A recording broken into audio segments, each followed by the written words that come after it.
Je ne sais pas si on peut mettre la prochaine slide, mais juste avant, il y a un sondage qui a été fait aux États-Unis dans le domaine de la santé mentale et ils ont questionné des professionnels de la santé pour savoir quels étaient les facteurs contribuant au divorce. Et d'après vous, quel a été le facteur principal? Non. Rappelez-vous, on a posé la question aux professionnels de la santé. Incompatibilité de caractère, on se rapproche. Je vous donne la réponse encore par faute de temps. C'était un problème de communication. Donc, la mauvaise communication était la raison primordiale et ensuite, la mauvaise résolution de problème. Mais en fait, la communication ne se limite pas à un couple, n'est-ce pas? Elle est dans toutes nos relations interpersonnelles. Et justement, les mauvaises communications amènent des conflits, mais à l'opposé, de bonnes communications amènent une meilleure connaissance de l'autre. Elle amène un épanouissement dans la relation, elle amène un rapprochement. Et de façon plus spécifique encore, aujourd'hui, on nous parle de différentes façons de communiquer. À l'exemple, on a le langage d'amour, n'est-ce pas? Est-ce qu'on connaît son langage d'amour? Est-ce qu'on connaît le langage d'amour de ceux qui nous sont proches? Est-ce que Dieu a un langage d'amour? Si oui, quel est ce langage d'amour? Et justement, ce matin, je pense, permettez-moi de vous soumettre que oui, Dieu a un langage d'amour et que l'action de grâce fait partie de ce langage d'amour. Et le titre du message aujourd'hui, c'est, vous ne le voyez pas clairement, mais c'est « Abonder en action de grâce ». Oui, abondant dans cette façon de rendre à Dieu notre hommage et de lui rendre notre amour. Mais ce sujet est large et on peut l'élaborer de fond en comble, mais on va focuser aujourd'hui sur son importance. Merci. On va focuser aujourd'hui sur son importance et particulièrement sur son aspect transformateur. Donc oui, l'action de grâce a un aspect transformateur.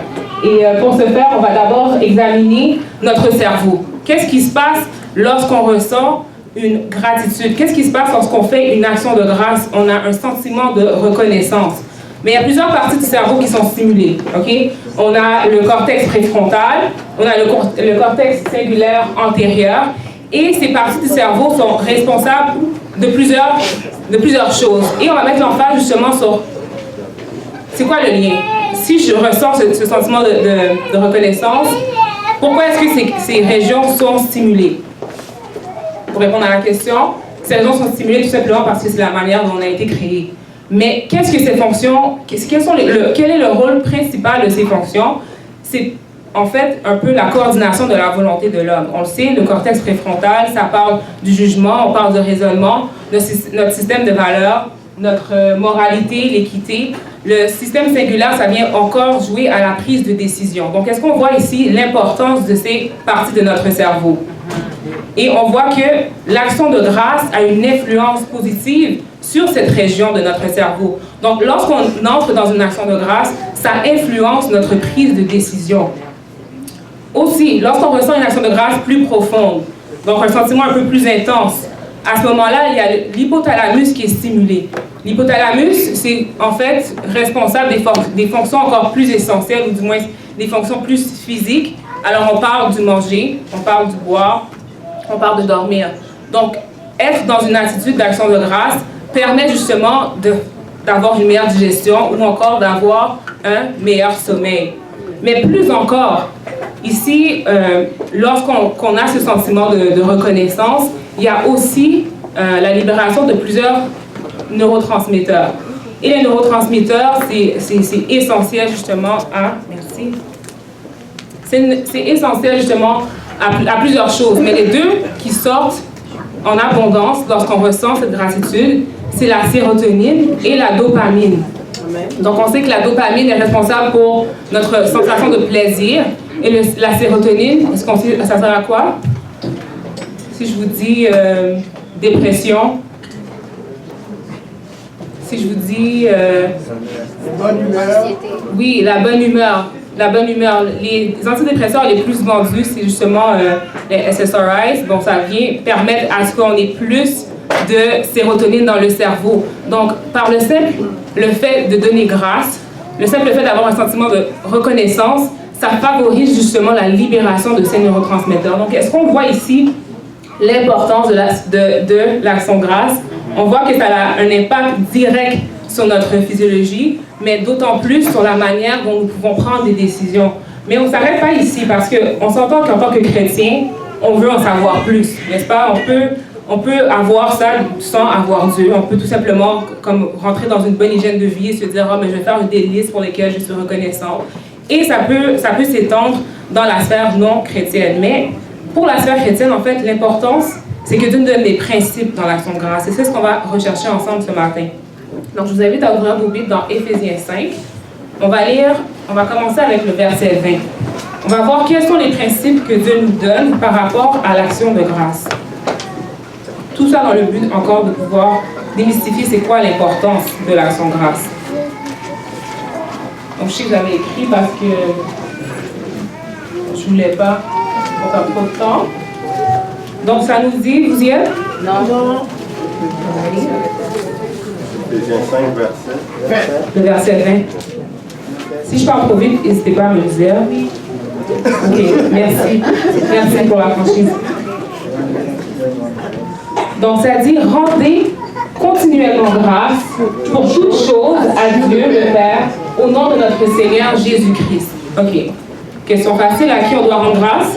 À Dieu. Donc, l'adresse de notre action de grâce, la reconnaissance n'est pas pour l'ami qui nous a rendu service, n'est pas pour la famille que nous possédons, mais direct doit être vraiment visé vers Dieu. Ensuite, à quelle fréquence on doit le faire? Tout le temps. Donc, on parle ici d'une répétition. On parle de quelque chose qui ne s'arrête pas, quelque chose qui est en continu. À quel moment ou pour quelle occasion qu'on devrait rendre une action de grâce? Pour toute chose. Pour toute chose. Et là, ces principes que Dieu nous donne, il nous dit d'abord de lui adresser nos actions de grâce, de le faire de façon soutenue, en continu, et de le faire pour toute chose. En lien avec ce qu'on a dit sur notre cerveau, comment on fonctionne, qu'est-ce qu'on peut voir qui émane des principes de Dieu qui est pour notre bénéfice? Donc, je vous donne un indice, OK? Plus encore, dans notre cerveau, Dieu a régi des lois. Et on dit que ça s'appelle la règle de Ève, mais c'est juste Ève qui l'a découverte. On s'entend qu'elle était là bien avant sa découverte. Et ça dit la chose suivante. C'est que les neurones qui s'activent ensemble finissent par s'assembler ensemble. Donc en anglais, c'est tout simplement « what fires together will wire together ». Mais ici, on a dit comme quoi que lorsqu'on a un sentiment de reconnaissance, il y a des parties du cerveau qui sont plus stimulées et qui sont renforcées. Mais là, maintenant, Dieu nous dit « faites ça à répétition, faites ça envers moi et faites ça en toutes circonstances ». D'après vous, quel est l'effet?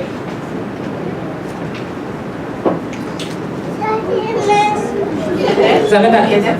Oui, le bien-être, mais ça, on l'avait vu bien avant, parce qu'on a vu que peu importe à qui on rend l'action de grâce, on est formé dans un sens parce qu'il va avoir un bien-être physique, émotionnel, intellectuel, on l'a vu tout à l'heure. Maintenant, ce qui est intéressant avec le fait qu'on est formé, comme on a vu la loi de Ève qui nous dit que ce qui s'active ensemble va finir par s'assembler ensemble, c'est que la communication entre les fluides la communication entre les neurones est beaucoup plus fluide.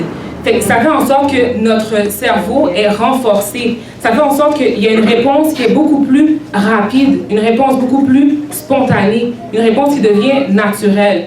Et lorsqu'on associe cette action de grâce à toutes circonstances, bon, dans le langage humain, on parle de conditionnement, mais ici, ça va plus loin que le conditionnement, c'est que l'action de grâce, non seulement elle devient spontanée, elle devient naturelle, mais elle devient comme un bouclier contre les circonstances qui nous arrivent parce qu'on a un fondement sûr.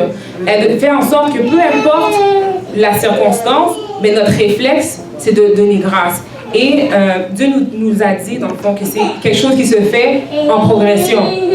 C'est quelque chose qui se fait, du moins, aussi par la foi. Mais je ne veux pas aller trop loin. Mais ici, on veut garder les principes clés qui sont que on a une certaine autorité. Dieu nous donne une certaine autorité sur les choses que nous vivons par le biais de l'action de grâce. Parce qu'il nous dit de faire ça avec répétition. Ça fait en sorte que mon cerveau devient de plus en plus fortifié. Les neurones sont de plus en plus aptes à rendre cette action de grâce, mais aussi elle est capable de le faire en réponse à toutes circonstances. Donc, par conséquent, ce qui arrive, c'est oui une transformation physique, comme on l'a vu, mais c'est aussi une transformation spirituelle, parce que l'action de grâce est adressée à qui? À Dieu.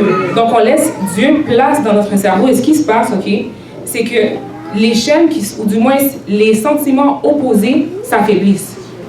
Donc on parle de quoi ici? On parle de justement les chaînes d'égoïsme, on parle des chaînes de compétition, d'avarice, d'insécurité, bref, ce qui vient opposer l'action de grâce, mais ces chaînes-là s'affaiblissent jusqu'à destruction. Et c'est merveilleux parce qu'on comprend que l'action de grâce, non seulement elle amène un bien-être, mais d'autant plus lorsqu'elle est faite dans les principes de Dieu, elle amène une transformation physique et spirituelle. C'est-à-dire qu'on peut même avoir la victoire sur le péché à travers l'action de grâce. Est-ce qu'on voit l'importance de l'action de grâce que nous rendons à Dieu, non seulement, comme je l'ai dit, sur le plan cérébral, mais également dans notre comportement, mais dans notre vie spirituelle. Mais qu'est-ce que ça implique? Lorsque Dieu nous dit de rendre continuellement action, ou du moins continuellement grâce pour toutes choses. Bon, j'ai 15 minutes, on va rester sur deux choses. La première, c'est qu'il nous invite à cultiver une habitude. Il nous invite à cultiver l'habitude de rechercher ce qui est bon en toutes circonstances. Par la grâce de Dieu, ou du moins ces grâces ne sont pas toujours évidentes à la nature charnelle, on est d'accord? Donc, je vous donne un exemple, je m'en vais travailler, par circonstance, je casse mon pied. Est-ce que la nature charnelle, c'est une circonstance qui est prompte à rendre grâce? Non.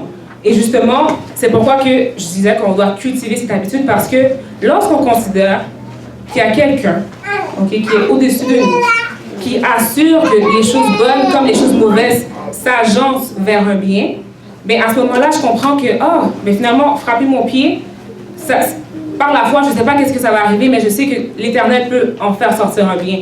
Puis souvent, j'ai des expériences dans ma vie personnelle ou encore ma soeur qui s'est cassé le pied. On voit que finalement, des fois, ça nous permet de prendre un repos qu'on n'aurait jamais osé prendre avant. Ou du moins, ça nous remet en contact avec une personne qu'on n'aurait pas rencontrée avant, mais qui nous donne justement l'opportunité de témoigner de Dieu. Ou encore plein d'autres choses. Mais ici, ce qui est important, ce que je veux souligner, c'est ça demande un entraînement. Ça demande qu'on entraîne notre cerveau à rechercher ce qui est bon, à rechercher la grâce de Dieu. Parce que justement, notre interprétation de ce que nous vivons est souvent fausse. Ou du moins, si elle n'est pas fausse, elle est incomplète. Donc, Dieu nous invite à cultiver cette habitude de rechercher ce qui est bon. Ensuite, qu'est-ce qui arrive quand nous faisons ça? Ça révèle tout simplement, ou ça démontre non seulement aux hommes, mais également devant l'univers entier, qu'on a une entière dépendance envers Dieu. Ça démontre que nous connaissons le Dieu que nous servons, mais d'autant plus que nous avons foi en ce qu'il dit être. Donc, cette action de grâce n'est pas juste rendre hommage à quelqu'un, mais ça porte également un témoignage en soi par rapport à la personne envers qui nous rendons un témoignage. Donc, ça témoigne de notre indépendance, de notre confiance et de notre connaissance de cette personne. La deuxième chose que ça implique, donc on a parlé de cultiver l'habitude, c'est de pouvoir, on va lire au verset 21, mais juste avant, je me rappelle, là, je vais vous montrer une analogie. Tout simplement, c'est pas mes mots à moi, c'est pas mon analogie à moi, mais c'est celle de William Wordsworth. Puis, c'est un poète, là. Il dit comme quoi que notre esprit, est le jardin et que nos pensées sont les graines. La récolte peut être soit les fleurs ou soit des mauvaises herbes. Ça va loin. Ça va très loin. Donc, cette action de grâce, encore une fois, elle n'est pas juste pour dire « Ah, mais Seigneur, tiens, je te remercie. » Dieu nous demande de faire quelque chose qui, au contraire, nous bénéficie et qui nous édifie. Donc, en ayant ces pensées constamment vers lui, vers l'action de grâce, de ce qu'il est rémunérateur de nos biens, de ce qu'il est digne de notre confiance, mais à ce moment-là, ça fleurit dans notre esprit. Donc, le temps est court, je n'arrête pas de penser à ça, excusez. On va passer au deuxième point, on va lire le verset 21. Qu'est-ce que ça dit au verset 21? Qu'est-ce que ça implique rendre grâce tout le temps, pour toutes circonstances? Soumettant les uns aux autres dans la crainte de Christ. Wow. Excusez, mais pour moi, ce verset est riche. Vous soumettant les uns aux autres dans la crainte de Christ. C'est quoi le lien avec l'action de grâce? Souvent, on va penser. Je vous invite à l'étudier encore seul à la maison. parce que je n'avais pas le temps de pouvoir tout décortiquer. Mais on voit tout simplement ici que l'action de grâce est beaucoup plus qu'une louange. Elle n'exclut pas la louange, mais elle doit donner témoignage, comme je l'ai dit. Mais c'est un témoignage qui est une action. Okay? C'est tout simplement se rendre disponible. C'est pouvoir faire sacrifice de soi. Là, des fois, quand on dit le mot sacrifice de soi, beaucoup de personnes, on devient un peu raide et on dit, mais Jésus a déjà fait le sacrifice, je n'ai pas besoin d'aller mourir pour qui que ce soit, quoi que ce soit. L'objet ici n'est pas d'aller mourir pour quelqu'un, de se faire du mal.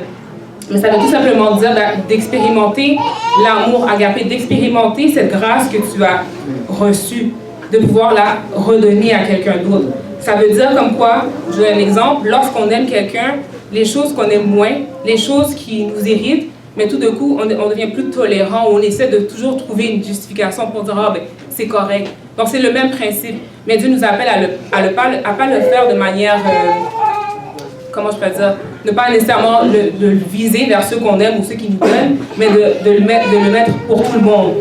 Et ce qui est intéressant, c'est que dans notre vie quotidienne, ça veut dire tout simplement de pouvoir offrir un service désintéressé, de pouvoir être rempli d'humilité dans nos rapports. Et souvent, on attend après une mission, on attend après le projet de l'Église pour aller nourrir les pauvres. Tu sais, je vous donne des exemples ici et là, mais c'est beaucoup plus que ça. Nous soumettre les uns les autres, c'est de près et de loin, près des gens qu'on côtoie régulièrement, comme les gens qu'on rencontre au premier abord. Et ce qui est intéressant ici, c'est que Dieu nous a fait le modèle. Et le modèle qu'il nous a fait, c'est à la croix, n'est-ce pas? Là, on peut encore se demander, OK, c'est quoi le lien? Bien, Dieu, à la croix, OK, il l'a fait tout simplement par amour, n'est-ce pas? Il a fait ce sacrifice par amour. Il a mis son amour en action. Il est venu par ce sacrifice, par sa mort et sa résurrection, révéler qui? Qu'est-ce qu'il est venu? Il est venu révéler le Père. Le Père. Donc ici, il nous montre exactement ce que nous devons faire dans notre action de grâce. Il est venu montrer qu'il avait connaissance du Père, qu'il avait foi en le Père et qu'il nous aimait par-dessus tout. Et ce qui est intéressant, c'est que Dieu nous donne ce privilège de le faire, non pas seulement pour notre bien-être, parce qu'en le faisant, mais on devient des agents de guérison dans la vie d'autres personnes. On commence à stimuler l'autre personne à pouvoir faire de même. Okay? Et non seulement ça, on permet également à cette personne de rencontrer le Dieu de la Bible. Ça devient plus tangible. Parce que concrètement, c'est pas naturel à l'homme de pouvoir offrir un service désintéressé. C'est pas naturel de pouvoir juste aller vers un étranger ou lorsqu'on est constamment ignoré, de pouvoir maintenir une attitude d'humilité. Donc lorsqu'on a ces choses, mais ça fait en sorte que comme l'évangélisation qu'on veut tant se manifeste. Et c'est intéressant parce que Dieu nous dit que ces commandements ne sont pas pénibles, n'est-ce pas? Ce qu'il demande, ça doit se faire de manière remplie d'amour, tout simplement. Et Dieu nous a donné le modèle à la croix et nous dit que justement, lorsqu'il nous demande d'abonder en action de grâce, ce n'est pas juste de dire une liste exhaustive de remerciements, quoique c'est important de reconnaître, parce que ça c'est la phase numéro 1, comme on a dit, on cultive cette recherche, mais c'est également de pouvoir la redistribuer, la donner à d'autres. Et en faisant ça, on témoigne du Dieu, on témoigne du Dieu que nous servons. Amen. Donc c'est ce court partage que j'avais pour vous. Puis le titre du message, encore une fois, comme je vous dis, c'est abonder en action de grâce, mais c'est abonder justement dans ce témoignage que votre Dieu est vivant, qu'il peut briser les chaînes et qu'il peut guérir les cœurs. Amen.